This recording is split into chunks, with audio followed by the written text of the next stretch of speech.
Bonjour, bienvenue, j'espère que tout le monde va bien. Aujourd'hui, c'est une vidéo enseignement. Alors, on va faire sous forme un petit peu de questions-réponses aussi, euh, une, euh, un enseignement avec l'archange Métatron et le thème c'est les guides. Allons-y. On va déjà laisser parler un peu Métatron et puis après on posera. Moi j'ai noté 7 questions que vous pourriez vous poser aussi. Je me suis posée aussi au début, avant que la médiumnité arrive. C'est des questions que tout le monde se pose à peu près. Et puis après on verra peut-être plus finement dans des questions plus précises. Allons-y. Alors je m'installe bien. Allons-y.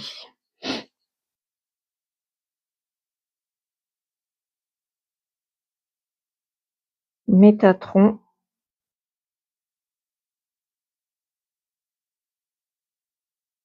vous salue,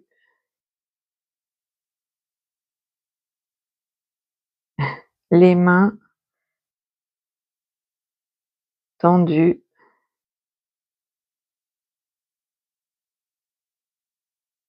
vers le ciel et l'amour.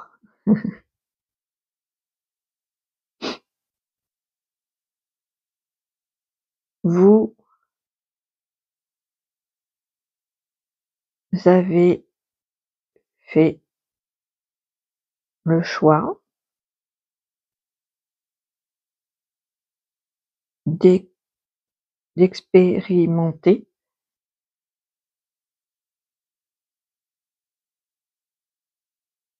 la vie sur Terre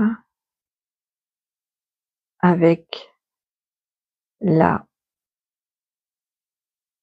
dualité,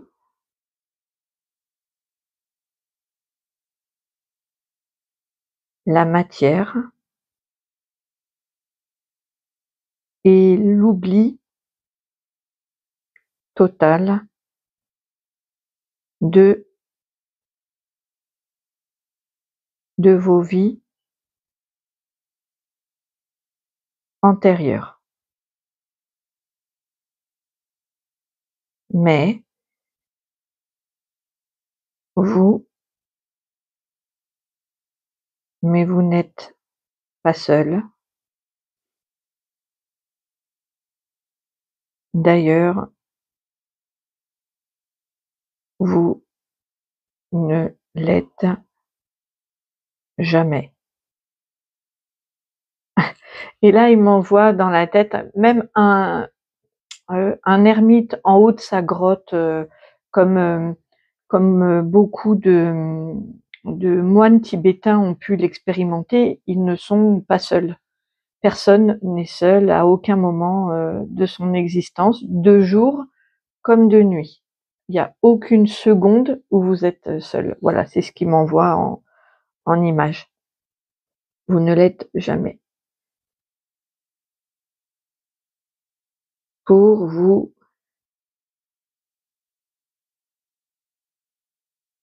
accompagner,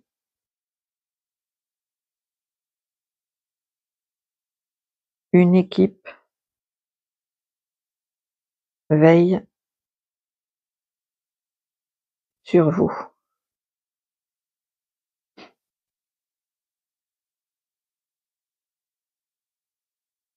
Il y a l'équipe céleste, les guides,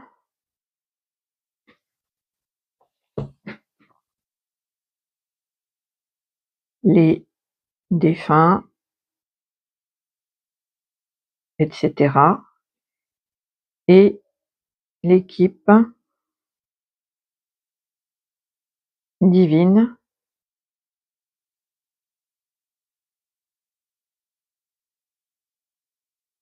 le Très-Haut astral près de la source. Puis, il y a la source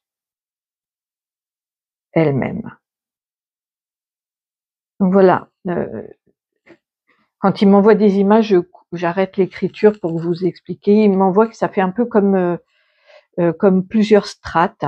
Donc il y a le bas astral, il y a plusieurs couches en fait, hein. Du bas astral jusqu'à la source, il y a différentes strates, et en fonction de là où vous en êtes dans votre incarnation, il me montre que vous avez une équipe, soit effectivement dans le moyen astral, le haut astral, mais de toute façon la source est toujours là, et le très haut astral aussi veille, supervise en fait, en quelque sorte. Ok.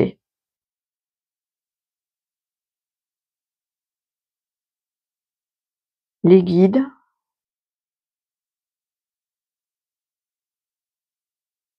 sont pour la plupart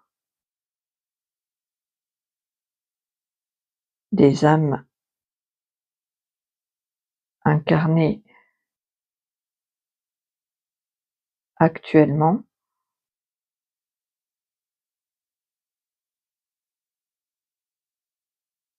au nombre de 3. Donc là, il dit que la plupart des âmes incarnées actuellement sur Terre ont 3 guides. Un principal, il y a eu une incarnation terrestre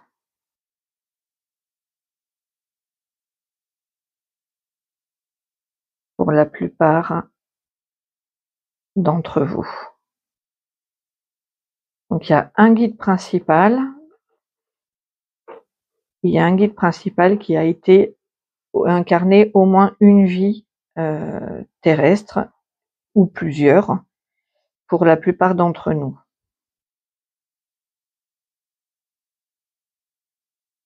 Et 2 autres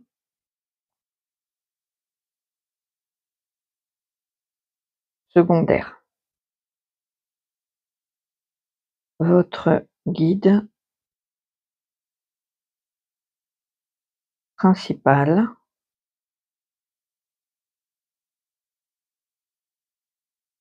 vous a choisi en fonction de son propre vécu, ses expériences,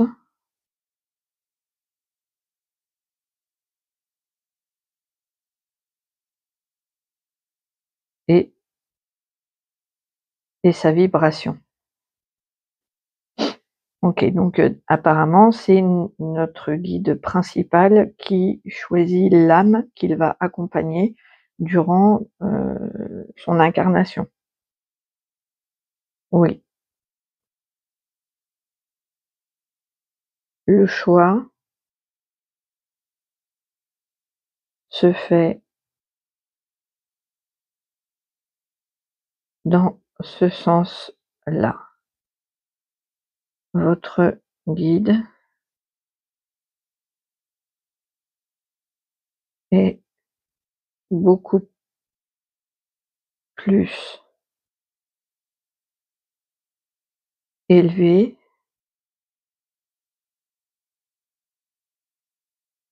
spirituellement, ou avec beaucoup plus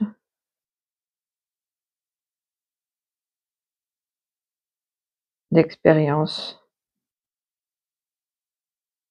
que vous. Ok. Alors, je vais regarder un petit peu les questions que j'avais. Donc, Qu'est-ce qu'un guide? Combien en avons-nous? Ben ça, il a répondu.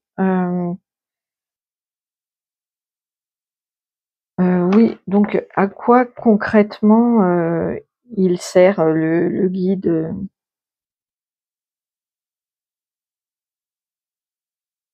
Il sert de protecteur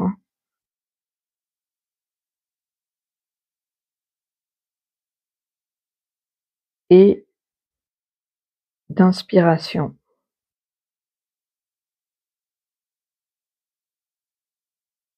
Il vous accompagne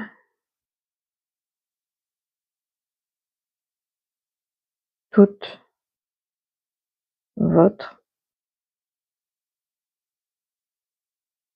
incarnation. D'accord. Alors, est-ce qu'on peut, du coup, est-ce que ça change au fur et à mesure de nos prises de conscience? Est-ce qu'on change de guide?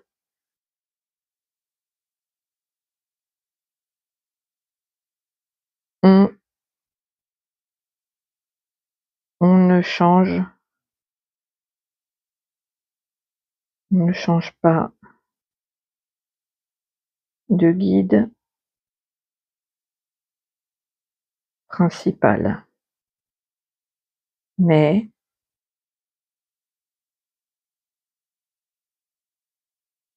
il y a d'autres guides qui peuvent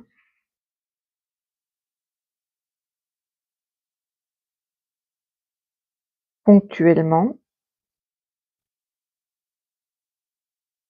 en plus de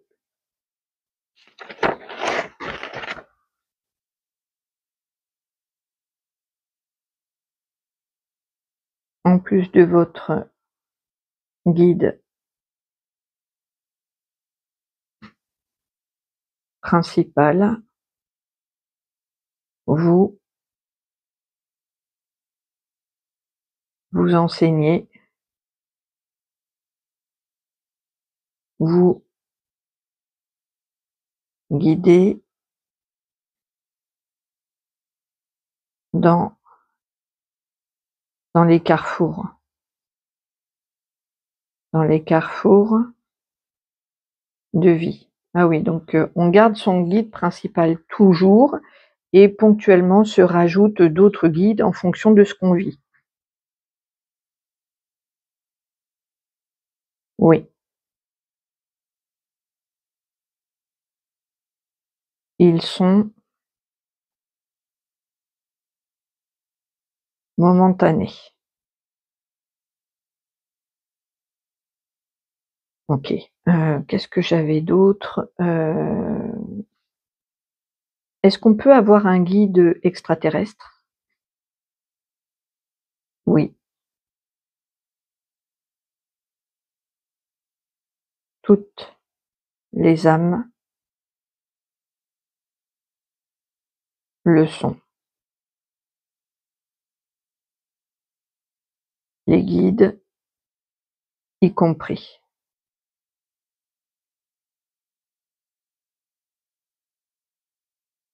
Vous n'êtes pas uniquement humain.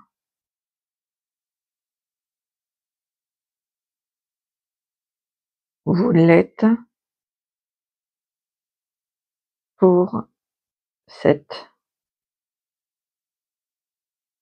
incarnation. OK. Donc les guides, c'est comme nous, ils ont vécu au moins une vie sur Terre, mais sinon ils peuvent être, enfin moi je sais que Olivier est martien, le mien, mais voilà, ils peuvent être, ça peut tout le monde vient d'ailleurs que sur Terre, d'après ce que j'ai compris. Il y a très, très peu d'âmes qui ont fait que la Terre. Donc combien en avons-nous? Il a répondu. Peut-on en changer, en avoir d'autres? Il a répondu. Ah oui, est-ce possible que notre guide et nous, on se connaisse déjà? C'est-à-dire, est-ce que je peux avoir un arrière-grand-père comme guide ou enfin voilà, quelqu'un de la famille ou même d'une vie antérieure?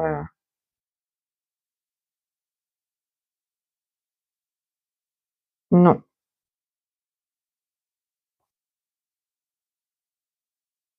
les guides sont extérieurs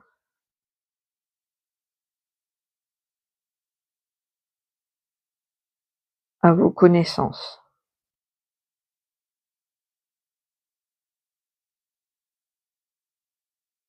C'est important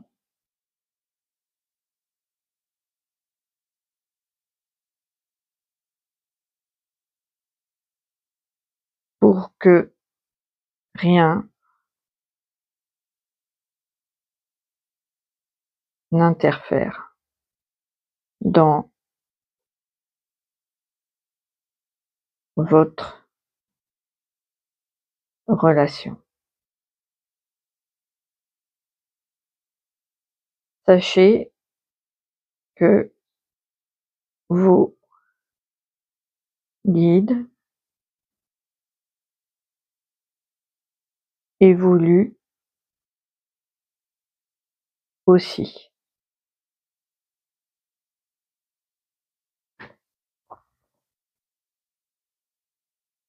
avec vous au travers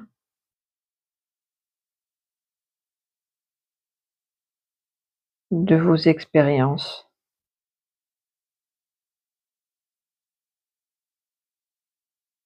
Vous êtes une vous êtes une équipe. OK. Alors, j'avais d'autres questions. Ah oui, à notre mort, quel est son rôle? Quel est le rôle du guide, à notre mort?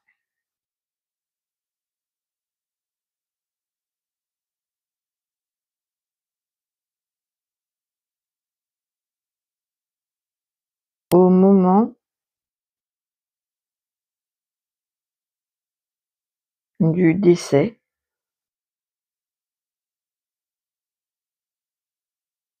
le guide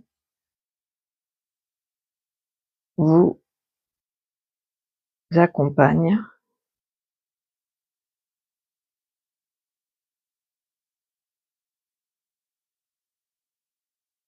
dans une sorte de sas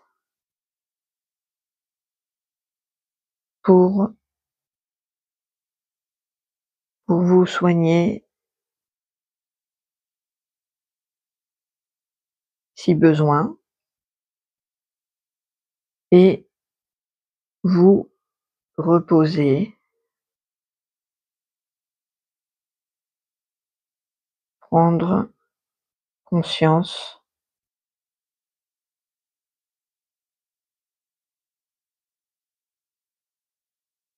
de votre mort et de votre autre vie. Ah oui, il me montre un endroit comme une sorte de bulle, en fait, très douce, très blanche, cotonneuse un peu et hem et du coup, on fait le temps de, alors si on a eu un accident, bah, de se soigner.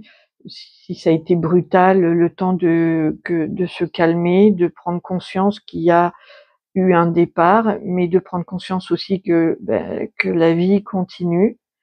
Il me montre aussi, hem,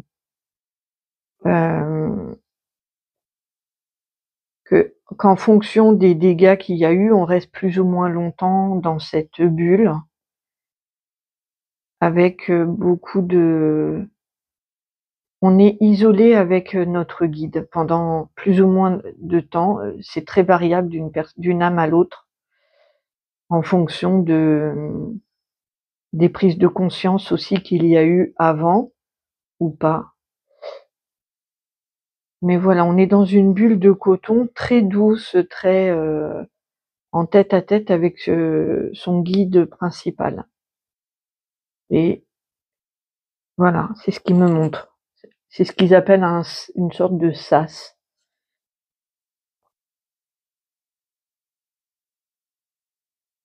Ensuite,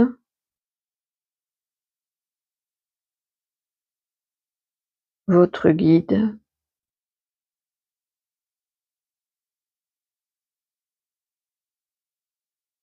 vous accompagne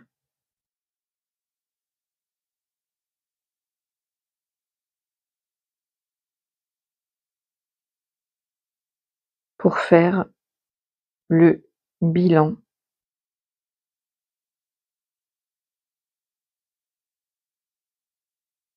de cette incarnation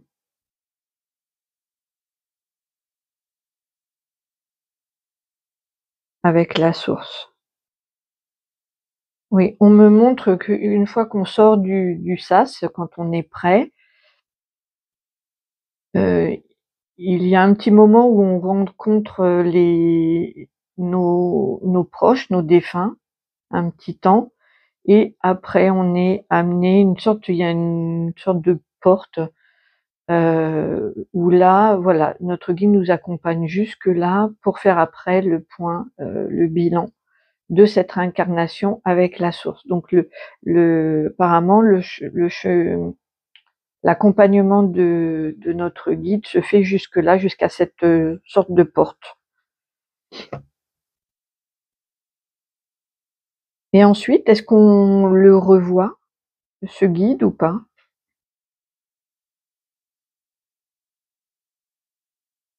Ensuite, selon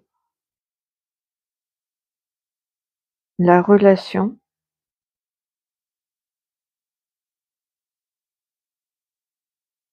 vous avez le choix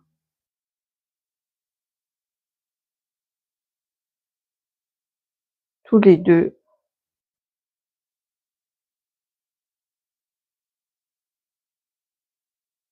de vous voir. OK. Est-ce que, si on s'incarne une deuxième fois, est-ce qu'on peut avoir le même guide principal, admettons? Oui,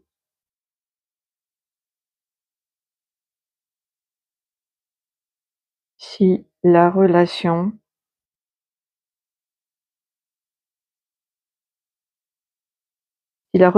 en haut, oui, si la relation en haut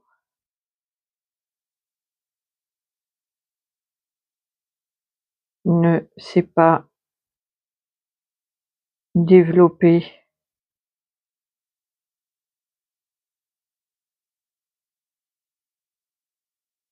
alors oui, oui, d'accord. Si une fois qu'on du coup, je comprends, on là, l'enseignement, il reste centré sur le guide, hein, le guide, surtout principal. Donc une fois qu'on remonte, donc on voit son guide, on reste un moment le temps de se remettre, de prendre conscience, de notre corps éthérique, de la fin de vie terrestre et cetera. On fait le bilan avec la source, on revient dans notre vie, céleste, nos occupations célestes et donc on a le choix de devenir, proche ou pas de ce guide qui nous a accompagnés. Donc si il n'y a pas de relation, heu, proche qui s'est instaurée là-haut, il pourra, à nouveau être un guide principal dans une prochaine incarnation. Voilà, c'est ce que j'ai compris. OK, je vais regarder si j'avais d'autres questions. Donc qui a choisi qui? Ben, on sait que c'est le guide qui nous a choisis. Ah oui, si, il y a aussi comment donc ça c'est possible, voilà. Comment communiquer avec son ou ses guides? Comment on peut communiquer avec son guide principal?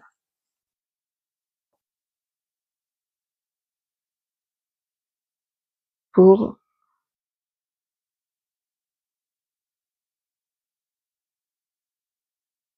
communiquer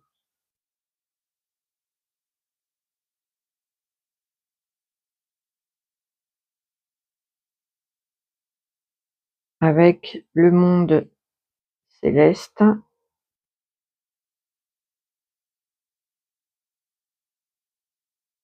et votre guide.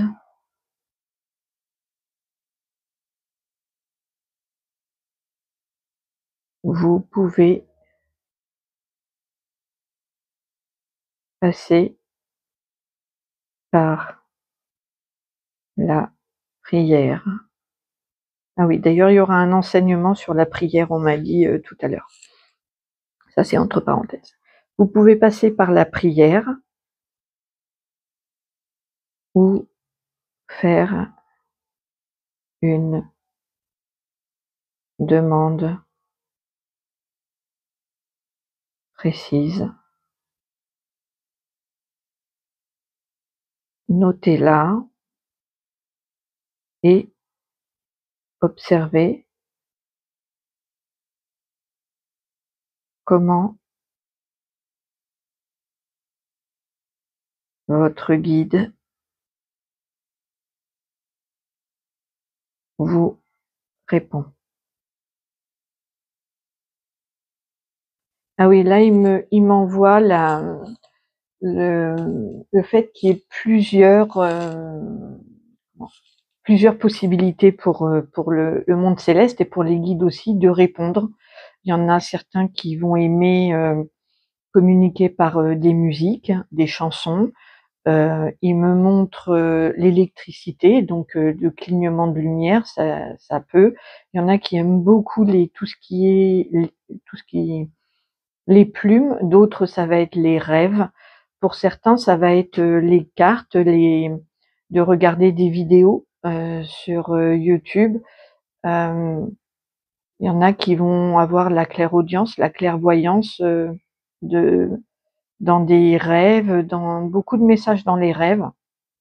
En tout cas, il me dit de noter, Métatron dit qu'il faut noter votre question dans un cahier. Donc, par exemple, je sais pas, moi, ça va être, euh, voilà, euh, fais-moi